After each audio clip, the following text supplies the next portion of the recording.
बड़ी खबर कानपुर से। साइबर ठगी गिरोह का भंडाफोड़। 19 साइबर अपराधियों को पुलिस ने गिरफ्तार किया। आरोपियों के पास से मोबाइल और म्यूल अकाउंट बरामद। सरकारी योजनाओं के डेटा से सैकड़ों लोगों से ठगी की।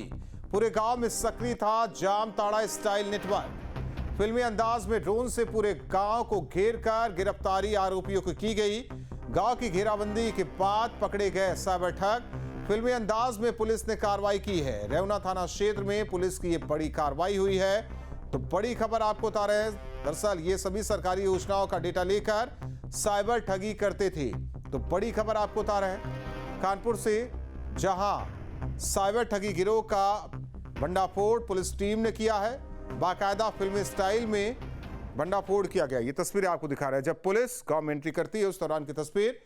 पहले ड्रोन से निगरानी की जाती है, यानी कि गांव को ड्रोन से ही घेरा जाता है और चारों तरफ जमीन पर पुलिस बल तैनात।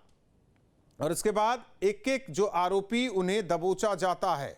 किस तरीके से फिल्मी अंदाज में घेराबंदी की गई, ये तीसरी तस्वीर आप देखिए।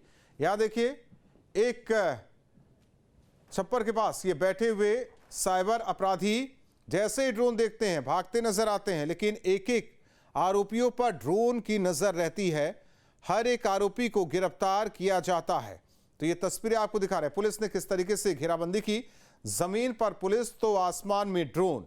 लगातार आरोपियों पर नजर रखकर उन्हें गिरफ्तार किया जाता है। दरअसल ये कानपुर का जामताड़ा कहे तो गलत नहीं होगा, क्योंकि बाकायदा सरकारी योजनाओं के नाम पर ये ठगी करते थे, डेटा इकट्ठा करते थे। इसके बाद जो सरकारी योजनाओं का लाभ उठाते थे उन्हें ये टारगेट करते थे। मेल अकाउंट इनके पास होता था, जहां साइबर ठगी के जरिए पैसे को वहां ठिकाने लगाया जाता था। तो कई मेल अकाउंट भी बरामद पुलिस ने किया है। तो ये तस्वीरें आपको दिखा रहे हैं।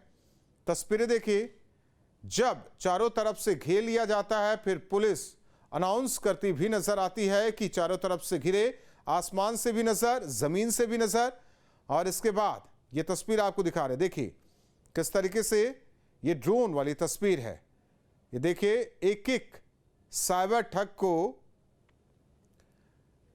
ड्रोन के जरिए तलाशा जाता है, ढूंढा जाता है, फिर उनकी गिरफ्तारी की जाती है।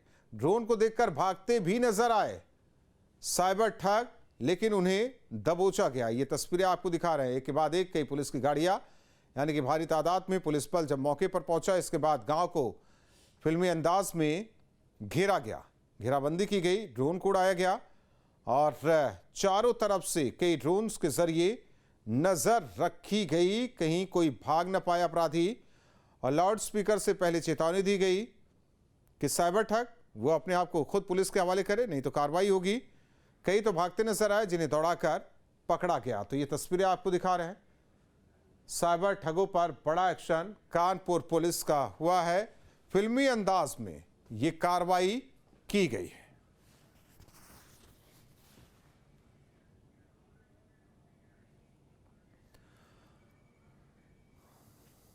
और सहयोगी श्याम तिवारी हमारे साथ जुड़े हुए हैं। श्याम, जिस तरीके से तस्वीरें सामने आई, फिल्मी अंदाज में ये बड़ी गिरफ्तारी, बड़ा भंडाफोड़ साइबर ठगों का, जरा इस गांव के बारे में बताइए। पुलिस ने किस तरीके से रणनीति बनाई, तब जाकर इतनी बड़ी कामयाबी हाथ लगी? देखिए, आपको बता दें कि कानपुर के कई इलाके ऐसे हैं जहां पर साइबर ठगी का काम बड़े पैमाने पर किया जाता है और जामताड़ा की तर्ज पर यहाँ पर झोपड़ियां बना करके लोग सुबह जैसे काम पर ड्यूटी पर जाते हैं, अपने घरों से निकलते हैं, लैपटॉप और मोबाइल लेकर के निकलते हैं। जिनमें से देवना थाने का एक गांव है जहां पर कार्रवाई की गई। इसके अलावा चकेरी और सचीनी थाना क्षेत्र में कई ऐसे गाँव चिन्हित हुए हैं जहां पर इस तरीके की साइबर ठगी की जा रही है। बहरहाल इस अगर पूरी कार्रवाई की बात की जाए तो प्रतिबिंब पोर्टल के जरिए लगातार ये जानकारी मिल रही थी कि रेवना गांव के आसपास साइबर ठगी के हॉट स्पॉट बने हुए हैं। पुलिस उन्हें चिन्हित करती है और इसके बाद जब कार्रवाई की जाती है तो कार्रवाई में आपको बता दें कि 17 गाड़ियां इस्तेमाल की गई। 17 गाड़ियों में पुलिस के अधिकारी और कर्मचारी मौके पर पहुंचे और साथ ही साथ गांव को घेरने के साथ ड्रोन से निगरानी की गई, जिससे कोई भी अपराधी भागने ना पाए। जैसे ही पुलिस बल ग्राउंड पर पहुंचता है तो उसके बाद सबसे पहले अनाउंसमेंट कराया गया। जैसे कि आपने पुरानी फिल्मों में देखा होगा कि पुलिस ताकीद करती है कि कोई भी भागने ना पाए, गाँव को घेर लिया गया। इसी तरीके का अनाउंसमेंट यहाँ पर भी किया गया और कहा गया कि कोई भी अपराधी भागने की कोशिश न करे, वरना कठोर कार्रवाई की जाएगी। इसके बावजूद भी तमाम लोगों ने भागने की कोशिश की, लेकिन पुलिस ने दौड़ा करके उन्हें पकड़ा। आपको बता दें कि इनके पास से बड़े पैमाने पर म्यूल अकाउंट बरामद हुए हैं, कई मोबाइल बरामद हुए हैं, साथ ही साथ तमाम एक्टिवेटेड सिम भी बरामद हुए हैं। इसके अलावा कई लैपटॉप बरामद हुए हैं। इनके काम करने का तरीका पुलिस के मुताबिक अभी तक जो निकल कर के आया है वो ये है कि ये भी अपने गाँव के बाहर इन लोगों ने झोपड़ियाँ बना रखी थी। सुबह ये अपने झोपड़ियों पर पहुँच जाते थे, वहाँ पर अपने लैपटॉप खोलते थे और इसके अलावा तमाम जो इनके टारगेट होते हैं उनको फ़ोन करते थे। बताया जाता है कि एक आदमी 50 से 60 लोगों को कॉल करता था। ऐसे में 5 से 6 लोग इनके जाल में फँस जाते थे, जो कि साइबर ठगी का शिकार हो जाते थे। इन्हीं लोगों की शिकायतें लगातार पहुँच रही थी और इन्हीं शिकायतों के आधार पर ये हॉटस्पॉट चिन्हित किया गया, जिस पर इतने बड़े पैमाने पर कार्रवाई की गई। पुलिस ने इस कार्रवाई से पहले सुनिश्चित किया कि जब कार्रवाई की जाए तो ऐसे में जितने भी साइबर ठग गाँव में मौजूद हैं, उन्हें पकड़ लिया जाए, वो भागने ना पाएँ।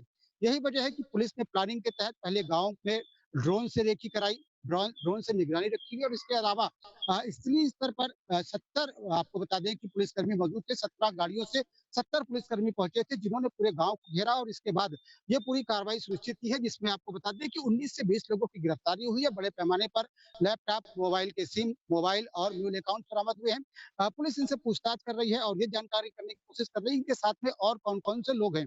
आपको बता दें कि इसी तरीके की जो शिकायतें हैं वो चकेरी और सिचंडी क्षेत्र से भी आती रहती हैं और कई बार ये देखने को मिला है कि बाहर की पुलिस आकर के यहाँ से लोगों को उठा करके ले जाती है। ऐसे में देखना ये होगा कि पुलिस जब इन्हें मीडिया के सामने पेश करती है तो क्या थ्योरी निकल करके सामने आती है। फिलहाल पुलिस के सूत्रों से ये पता चला है कि ये लोग तमाम उन लोगों को टारगेट करते थे जो सरकारी योजनाओं से लाभ लेते थे, सरकारी योजनाओं का डाटा ये अपने पास में रखते थे और उन्हें तमाम तरीकों से फँसाने का काम करते थे। एक तो इनका काम ये था कि सरकारी योजनाओं में फँसाना, दूसरा सेक्सटॉर्शन का जो माध्यम है, लोगों को सेक्स के जाल में फँसा करके उनसे वसूली करना। इस तरीके की जो गतिविधियाँ हैं वो अंजाम दिया करते थे। बताया जा रहा है कि कई बार ये अपने आप को पुलिसकर्मी, कस्टम का अधिकारी बता करके लोगों को ठगते थे। ऐसे में थोड़ी ही देर बाद पुलिस इनको मीडिया के सामने लेकर के आएगी और पूरी बात रखेगी और बताएगी कि आखिर किस तरीके के काम ये ज़्यादा करते थे। लेकिन कुल मिलाकर के कहा जा सकता है कि पुलिस ने जो पूरी कार्रवाई की है उसमें ये उन्होंने सुनिश्चित किया कि गाँव से कोई भी साइबर अपराधी भागने ना पाए और काफ़ी समय बाद इस तरीके का नज़ारा देखने को मिला, जहाँ पर एक तरफ टेक्नोलॉज़ी का इस्तेमाल किया गया, ड्रोन के ज़रिए निगरानी की गई, वहीं दूसरी तरफ ज़मीन पर बड़े पैमाने पर पुलिस को उतारा गया, जिससे कि कार्रवाई की भनक किसी को ना लग पाए और कोई भी मौके से फरार ना होने पाए। जी। अच्छा, ये तो जाहिर सी बात है क्योंकि दूसरी तरफ से कहा जाए कि तकनीकी रूप से वो क्राइम भी कर रहे हैं और तकनीकी रूप से पुलिस ऐसे साइबर अपराधियों से लड़ भी रही है। एक चीज़ देखी जाए, पिछले दिनों उत्तर प्रदेश में पहले जामताड़ा जिस तरीके से ये इलाका हुआ करता था साइबर क्राइम के लिए, फिर मेवात का इलाका, कुछ दिन पहले भंडाफोड़ हुआ था आगरा का कुछ हिस्सा था वहां से। अब ये कानपुर से सामने आया है। सवाल इस बात को लेकर है कि क्या वाकई ये सब पढ़े लिखे हैं या कहीं से इन्होंने ट्रेनिंग ली? आखिर ये कैसे इतने उस्ताद बन जाते हैं साइबर क्राइम में? ये भी बड़ा सवाल है क्योंकि गांव का हिस्सा है, गांव के लोग हैं ये। बिल्कुल, ये ग्रामीण इलाकों के लोग हैं और आपको बता दें कि साइबर फ्रॉड से पहले इस पूरे क्षेत्र में चकेरी और सिचंडी का क्षेत्र का मैंने ज़िक्र किया, यहाँ पर बाकायदा ट्रेनिंग चलती थी लोगों की, किस तरीके से एटीएम से छेड़छाड़ करके पैसे निकाले जाएँ। तो तमाम लोगों की गिरफ्तारियाँ इस मामले में हुई और एटीएम का मामला धीमे-धीमे डाउन होने लगा। उसमें लोगों के पकड़े जाने का सिलसिला शुरू हुआ, तमाम लोग चकेरी क्षेत्र से पकड़े गए। बाकायदा कहा जाता है कि वहाँ पर क्लासेस चलाई जाती थी और बताया जाता था कि एटीएम से किस तरीके से फ्रॉड करना है। लेकिन ये तौर तरीका बदला और इसके बाद तमाम वो ग्रामीण आपको बता दें जो लोग पकड़े गए हैं उनके बारे में जानकारी देते हैं, उसमें से कक्षा 5 से लेकर के कक्षा 11वीं तक के पढ़े हुए लोग हैं, यानी कोई भी हाईली एजुकेटेड नहीं है। 5 से 8, 9, 10, 11 तक पढ़े हुए लोगों को पुलिस ने गिरफ्तार किया है। ये लोग बाकायदा पढ़े हुए लोगों को फँसाने का काम करते थे। इनका अपना तरीका है, अपने तरीके से लोगों को फँसाते हैं और लोगों को डराते हैं, क्योंकि इनका जो पूरा काम है वो डर पर चलता है। शुरुआती दौर पर लोगों को जाल में फँसाना और अगर नहीं फँसते हैं तो डरा करके लोगों से वसूली करना। तो ये अपने काम में इतने माहिर हैं कि आपको मैंने बताया कि दिन में 50 से 60 कॉल करते हैं और ऐसे में 5 से 6 टारगेट को ये फँसा लेते हैं और उनसे साइबर ठगी कर लेते हैं। क्योंकि लगातार प्रतिबंब पोर्टल पर इस तरीके की शिकायतें आ रही थी और ये पुलिस को पता चला कि ये रेवना थाना क्षेत्र का जो गाँव है, वो एक हॉट स्पॉट है। यहाँ से लगातार कॉल्स की जा रही है, जिसके बाद पुलिस ने इस क्षेत्र पर शिकंजा कसना शुरू किया। लेकिन ये एक बड़ा सवाल निश्चित तौर पर है कि कम पढ़े लिखे लोग, खासकर सचेंडी, चकेरी और आसपास के जी। ग्रामीण इलाकों के वो लोग जो कम पढ़े लिखे हैं, ग्रामीण परिवेश के हैं, उनकी बोली भाषा भी इतनी अच्छी नहीं है, इसके बावजूद वो इतने ट्रेंड होते हैं कि वो पढ़े लिखे और समझदार लोगों को अपने जाल में फंसाते हैं और उनसे वसूली भी कर लेते हैं और पुलिस से भी अभी तक बचते रहे हैं। अभी तक की जानकारी में निकल कर के आया है, इन्होंने सैकड़ों लोगों को अपना शिकार बनाया, उनसे ठगी की और अब ये पकड़े गए हैं। कहा जा रहा है कि रेवना के आसपास के तमाम अन्य गांवों में भी इसी तरीके का नेटवर्क चल रहा है। ये लोग बाकायदा इसे एक नौकरी की तरह करते हैं। सुबह अपने घरों से निकलते हैं, जो झोपड़ियां इन्होंने बना रखी है वहां पर पहुंचते, कई जगहों पर बताया जाता है कि पेड़ के नीचे बैठ करके, कई जगहों पर पानी की टंकी के ऊपर चढ़ करके वहां से लोगों को कॉलिंग की जाती है। वहां से इस तरीके के नेटवर्क को संचालित किया जाता है, लोगों की ठगी की जाती है। तो ऐसे में पुलिस ने जब एक पूरे नेटवर्क को ध्वस्त करने का काम किया है, एक गाँव से इन लोगों को पकड़ा है, तो अब देखना ये होगा कि इन लोगों ने कहाँ से इसको सीखा। अब से डीडी फ्री डिश की चैनल नंबर 57 पर देखिए न्यूज नेशन।